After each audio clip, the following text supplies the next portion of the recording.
আকাশবাণী শিলচর আঞ্চলিক সংবাদ পড়ছি মৌসুমী ধর। আজকের বিশেষ বিশেষ খবর হলো বিশিষ্ট সঙ্গীত শিল্পী জুবিন গার্গের অকাল মৃত্যুর ঘটনা সম্পর্কে এসআইটির আজ 3টি পৃথক স্থানে প্রারম্ভিক তদন্ত। জুবিন গার্গের মৃত্যুর ঘটনার উচ্চ পর্যায়ের তদন্ত চেয়ে আজ দুটি সংগঠনের গৌহাটি হাইকোর্টে জনস্বার্থ জড়িত আবেদন দাখিল। আগামীকাল সকাল 8টা থেকে বিটিসির 40টি আসনের ভোট গণনা এবং শ্রীভূমি জেলায় শারদীয় দুর্গোৎসব সুষ্ঠু ও শান্তিপূর্ণভাবে সম্পন্ন করতে জেলা পুলিশ প্রশাসনের যানবাহন চলাচলের ক্ষেত্রে নির্দেশিকা জারি। এবারে বিস্তারিত খবর। জনপ্রিয় শিল্পী জুবিন গার্গের অকাল মৃত্যুর ঘটনার তদন্তের জন্য রাজ্য সরকারের গঠন করা বিশেষ অনুসন্ধানকারী গোষ্ঠী এসআইটির একটি দল আজ নর্থ ইস্ট ফেস্টিভ্যালের আয়োজক শ্যামকানু মহন্তের গৌহাটি গীতানগরের বাসভবনে প্রাথমিক তদন্ত চালায়। এসআইটি দলটি আজ জুবিন গার্গের সহযোগী শেখর গোস্বামীর বাসগৃহে গিয়েও প্রাথমিক তথ্য আহরণ করে। সিআইডি আজ জুবিন গার্গের ম্যানেজার সিদ্ধার্থ শর্মার বাসগৃহেও অভিযান চালায়। এদিকে মুখ্যমন্ত্রী ড হিমন্ত বিশ্ব শর্মা প্রয়াত শিল্পীর সাথে সংঘটিত দুর্ভাগ্যজনিত ঘটনার সঙ্গে জড়িত যে কোনো বিশ্বাসযোগ্য তথ্য কারোর হাতে থাকলে তা সিআইডির কাছে প্রেরণ করার আহ্বান জানিয়েছেন।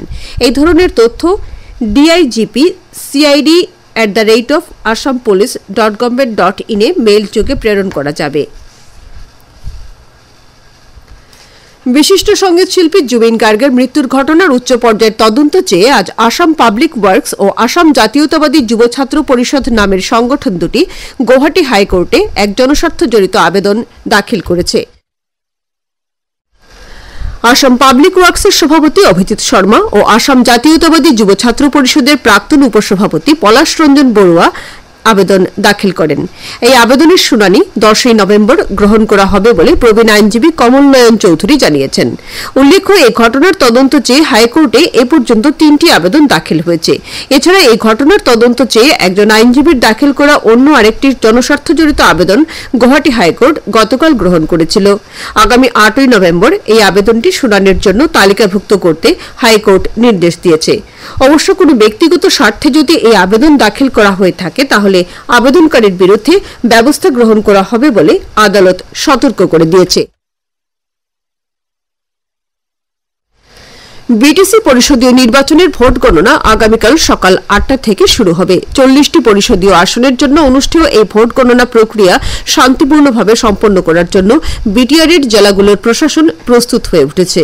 প্রশাসনের স্থাপন করা স্ট্রং রুমগুলোতে ব্যালট বাক্সগুলি কঠোর নিরাপত্তা ব্যবস্থার মধ্যে রাখা হয়েছে। এই ভোট গণনার মাধ্যমে 316 জন প্রার্থীর রাজনৈতিক ভাগ্য নির্ধারণ করা হবে।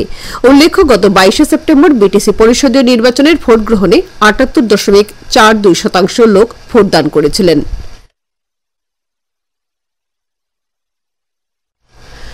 উপরাষ্ট্রপতি সিপি রাধাকৃষ্ণন আজ পণ্ডিত দীনদয়াল উপাধ্যায়ের জন্মবার্ষিকীতে তার প্রতি শ্রদ্ধা জ্ঞাপন করেছেন।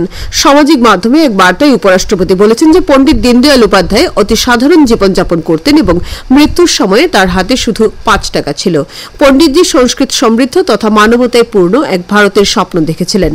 প্রধানমন্ত্রী নরেন্দ্র মোদী পণ্ডিত দীনদয়াল উপাধ্যায়ের জন্মবার্ষিকীতে তার প্রতি শ্রদ্ধা জ্ঞাপন করে বলেন যে তিনি ভারত মাতার সুযোগ্য সন্তান ও একাত্ম মানবতাবোধের পোষক ছিলেন। এক বার্তায় শ্রী মোদী বলেন যে সমৃদ্ধির দিকে দেশকে এগিয়ে নিয়ে যাওয়া তার জাতীয়তাবাদী ধ্যান ধারণা তথা অন্তোদয়ের মূল মন্ত্র সমৃদ্ধশালী ভারত নির্মাণের যাত্রায় গুরুত্বপূর্ণ হয়ে থাকবে। কেন্দ্রীয় স্বরাষ্ট্রমন্ত্রী অমিত শাহ আজ ভারতীয় জনসংঘের প্রতিষ্ঠাপক পণ্ডিত দীনদয়াল উপাধ্যায়ের জন্মবার্ষিকীতে তার প্রতি শ্রদ্ধাঞ্জলি জ্ঞাপন করেন। পণ্ডিত দীনদয়াল উপাধ্যায়ের জন্মবার্ষিকী উপলক্ষে আজ শ্রীভূমি জেলা বিজেপি কার্যালয়ে এক সভা অনুষ্ঠিত হয়েছে। সভায় দীনদয়াল উপাধ্যায়ের জীবনের বহু উল্লেখযোগ্য দিক নিয়ে আলোচনা করে তার প্রতি শ্রদ্ধা জ্ঞাপন করা হয়। সভায় রাজ্যসভার প্রাক্তন সাংসদ মিশন রঞ্জন দাস, জেলা বিজেপির সভাপতি সঞ্জীব বণিক, পৌরপতি রবীন্দ্রচন্দ্র দেব প্রমুখ উপস্থিত ছিলেন। আকাশবাণী শিলচর কেন্দ্রের আঞ্চলিক সংবাদ আমাদের ইউটিউব চ্যানেল এআইআর নিউজ শিলচরের মাধ্যমে শোনা যাচ্ছে।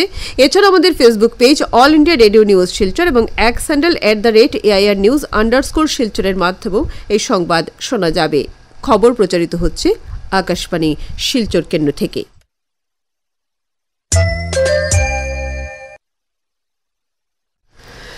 শ্রীভূমি জেলায় আসন্ন শারদীয় দুর্গাপুজো সুষ্ঠু ও শান্তিপূর্ণভাবে সম্পন্ন করার জন্য পুলিশ প্রশাসনের পক্ষ থেকে যানবাহন চলাচলের ক্ষেত্রে কিছু নির্দেশিকা জানিয়ে দেওয়া হয়েছে। নির্দেশিকায় বলা হয়েছে যে আগামী 29 সেপ্টেম্বর থেকে 2 অক্টোবর পর্যন্ত প্রতিদিন দুপুর 2টো থেকে শ্রীভূমি শহরে কোনো ধরনের বাণিজ্যিক যানবাহন প্রবেশ করতে পারবে না। পাশাপাশি ভারী, মধ্যম ও হালকা যাত্রী ও পণ্যবাহী যান শহরের উপকণ্ঠে, রাস্তার পাশে বা পুজো মণ্ডপের সম্মুখে রাখতে নিষেধ করা হয়েছে। বদরপুরের দিক থেকে আসা সব ধরনের যানবাহন শ্রীভূমি বাইপাস দিয়ে পোয়ামারা, কানিশাইল পর্যন্ত চলাফেরা করতে পারবে। লক্ষ্মীবাজারের দিক থেকে আসা যানবাহন সেন্ট্রাল ব্যাংক পর্যন্ত, ফকিরা বাজারের দিক থেকে আসা যানবাহন মাইজডিহি, জিয়া টিম্বার এবং কর্ণমধুর দিক থেকে আসা যানবাহন লঙ্গাই সেতু পর্যন্ত চলাচল করবে। তবে বিশেষভাবে সক্ষম ব্যক্তি, বয়স্ক ব্যক্তি ও রোগীরা ছোট গাড়ি নিয়ে শহরে প্রবেশ করতে পারবেন। যে কোনো ধরনের অভিযোগ জানাতে পুলিশ কন্ট্রোল রুম 8099662275 নম্বরে যোগাযোগ করতে বলা হয়েছে। শারদীয় দুর্গোৎসবের আর মাত্র কয়েকটি দিন বাকি থাকায় পুজো কমিটিগুলোর প্রস্তুতি প্রায় চূড়ান্ত। ছোট বড় প্রায় প্রতিটি মণ্ডপের সাজসজ্জা, প্রতিমায় শেষ তুলির টান দিতে কারিগর ও মৃৎশিল্পীদের ব্যস্ততা চোখে পড়ার মতো। এদিকে কাটলিছড়া এলাকায় ঐতিহ্যবাহী নিশিকান্ত দেব বাড়ির পুজো এবার 125 বছরে পদার্পণ করেছে। 1901 সালের বাংলাদেশের সিলেট জেলার কালাকোনা গ্রামে প্রথম এই পুজোর সূচনা করা হয়। পরবর্তীতে পরিবারের সদস্যরা ভারতে চলে এলে 1972 সাল থেকে কাটলিছড়ায় এই পুজো অনুষ্ঠিত হয়ে আসছে। পুজোয় অন্যান্য আচার অনুষ্ঠান সহ সাংস্কৃতিক অনুষ্ঠানেরও আয়োজন করা হয়। তবে এই পুজোর অন্যতম বৈশিষ্ট্য হচ্ছে নৌকো টানা। দশমীর শান্তির জল নেওয়ার আগে এই নৌকো টানার রেওয়াজ রয়েছে, যেখানে মাঝি ও সওদাগরের মধ্যে রসিকতার মাধ্যমে প্রশ্ন আদান প্রদান করা হয়। উত্তর পূর্ব সীমান্ত রেল যাত্রীদের সুবিধার্থে সাইরাং কলকাতা এক্সপ্রেস ট্রেনটি লালাবাজার এবং জামিরা স্টেশনে স্টপেজ দেওয়ার ব্যবস্থা গ্রহণ করেছে।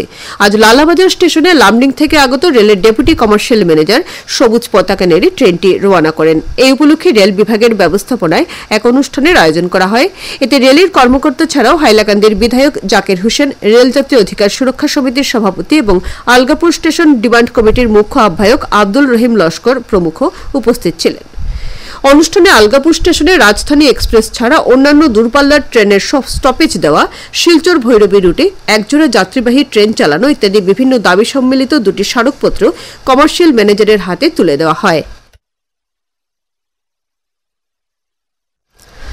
কাছাড় জেলা প্রশাসনের পক্ষ থেকে জনস্বাস্থ্য সুরক্ষা নিশ্চিত করতে এবং জেলার প্রতিটি নাগরিকের জন্য নিরাপদ পানীয় জলের সরবরাহ নিশ্চিত করতে জেলার সব হোটেল, রেস্তোরাঁ এবং অনুরূপ প্রতিষ্ঠানগুলোকে এখন থেকে মাসে একবার বাধ্যতামূলক পানীয় জলের মান পরীক্ষা করতে হবে। অতিরিক্ত জেলা ম্যাজিস্ট্রেটের পক্ষ থেকে জানানো হয়েছে যে পানীয় জলের নমুনা জেলার জনস্বাস্থ্য ও কারিগরি বিভাগ বা তাদের অনুমোদিত পরীক্ষাগারে পরীক্ষার মাধ্যমে সম্পন্ন হবে। পরীক্ষায় পানীয় জলের ভৌত, রাসায়নিক এবং অণুজীব সংক্রান্ত মান যাচাই করা হবে। নির্দেশে আরও বলা হয়েছে যে নিয়ম না মানলে সংশ্লিষ্ট প্রতিষ্ঠানের বিরুদ্ধে জনস্বাস্থ্য আইন, খাদ্য সুরক্ষা আইন এবং অন্যান্য প্রাসঙ্গিক আইনের ধারায় ব্যবস্থা গ্রহণ করা হবে। শিলচর লোক নির্মাণ বিভাগের পক্ষ থেকে এক বিজ্ঞপ্তিতে জানানো হয়েছে যে শিলচর মেডিকেল কলেজ রোডের একটি অংশ সাময়িকভাবে বন্ধ থাকবে। বিজ্ঞপ্তিতে বলা হয়েছে যে মেহেরপুরের বেলতলা পয়েন্ট থেকে ঘুঙুর দুর্গাপল্লী পর্যন্ত সড়ক আজ থেকে আগামী 27 সেপ্টেম্বর পর্যন্ত প্রতিদিন রাত 9টা থেকে সকাল 6টা পর্যন্ত বন্ধ থাকবে। এই সময়ে অন্য দিকের অংশে যান চলাচল স্বাভাবিক থাকবে বলে জানানো হয়েছে। হাইলাকান্দি জেলা সমাজ কল্যাণ বিভাগের উদ্যোগে জামিরায় আজ বেটি বাঁচাও বেটি পড়াও কার্যসূচি নিয়ে এক সচেতনতা শিবির অনুষ্ঠিত হয়েছে। এতে বাল্যবিবাহ, পারিবারিক হিংসা, শিশুদের বিরুদ্ধে নানা অপরাধমূলক কার্যকলাপ প্রতিরোধ ইত্যাদি নিয়ে আলোচনা করা হয়। এছাড়া মহিলাদের কল্যাণে গৃহীত বিভিন্ন সরকারি সুযোগ সুবিধা নিয়ে আলোচনা করা সহ মহিলাদের পরিষ্কার পরিচ্ছন্নতা, স্বাস্থ্য সচেতনতা ইত্যাদি নিয়ে বিভিন্ন বক্তা বক্তব্য রাখেন। শিবিরে কর্মক্ষেত্রে মহিলাদের শারীরিক নির্যাতন প্রতিরোধী লিগ্যাল সেলের চেয়ারপারসন মমতাজ বেগম বরভুইয়া, জেলা সমাজ কল্যাণ আধিকারিক মন্দির দাস প্রমুখ উপস্থিত ছিলেন। শারদীয় দুর্গাপুজো উপলক্ষে বদরপুর প্রেস ক্লাবের উদ্যোগে আজ বদরপুরে দুস্থ লোকেদের মধ্যে বস্ত্র বিতরণ করা হয়েছে। বস্ত্র বিতরণ কার্যসূচিতে সমাজসেবী দীপক দেব, সুধাংশু রায়, নিজামুদ্দিন প্রমুখ উপস্থিত ছিলেন। শিলচরের সম্মিলিত লোক পরিষদের উদ্যোগে গতকাল শিলচর সঙ্গী বিদ্যালয়ের প্রেক্ষাগৃহে এক আগমনী অনুষ্ঠানের আয়োজন করা হয়। শিলচর রামকৃষ্ণ মিশনের স্বামী বৈকুণ্ঠানন্দজি মহারাজ প্রদীপ প্রজ্বলন করে অনুষ্ঠানের সূচনা করেন। শেষ করার আগে খবরের বিশেষ অংশ আরও একবার। বিশিষ্ট সঙ্গীত শিল্পী জুবিন গার্গের অকাল মৃত্যুর ঘটনা সম্পর্কে এসআইটির আজ 3টি পৃথক স্থানে প্রারম্ভিক তদন্ত। জুবিন গার্গের মৃত্যুর ঘটনার উচ্চ পর্যায়ের তদন্ত চেয়ে আজ দুটি সংগঠনের গৌহাটি হাইকোর্টে জনস্বার্থ জড়িত আবেদন দাখিল। আগামীকাল সকাল 8টা থেকে বিটিসির 40টি আসনের ভোট গণনা এবং শ্রীভূমি জেলায় শারদীয় দুর্গোৎসব সুষ্ঠু ও শান্তিপূর্ণভাবে সম্পন্ন করতে জেলা পুলিশ প্রশাসনের যানবাহন চলাচলের ক্ষেত্রে নির্দেশিকা জারি। আঞ্চলিক সংবাদ আজকের মতো শেষ হলো। পরবর্তী সংবাদ আগামীকাল সকাল 7টা 35 মিনিটে।